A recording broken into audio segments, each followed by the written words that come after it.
একদিন খরগোশ আর কচ্ছপে তর্ক লাগলো, কে বেশি দ্রুত দৌড়াতে পারে।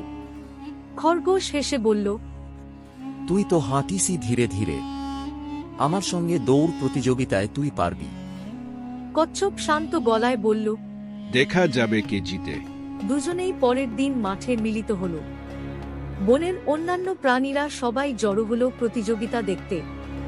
প্রতিযোগিতা শুরু হতেই খরগোশ খুব দ্রুত ছুটে গেল। মাঝপথে এসে সে ভাবল, এত ধীরে কচ্ছপ এখনো অনেক পেছনে, একটু ঘুমিয়ে নিই, তবুও জিতে যাব। সে গাছের নিচে শুয়ে ঘুমিয়ে পড়ল। এদিকে কচ্ছপ ধীরে ধীরে চলতে থাকল, একটুও না থেমে।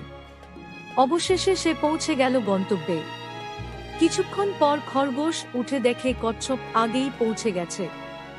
খরগোশ লজ্জায় মাথা নিচু করে বলল, আমি তোমার ধৈর্য আর পরিশ্রমকে ছোট করে দেখেছিলাম, তুমি জিতেছ। তো বন্ধুরা, আজকের ভিডিও এই পর্যন্তই। আবার দেখা হবে নতুন ভিডিওতে।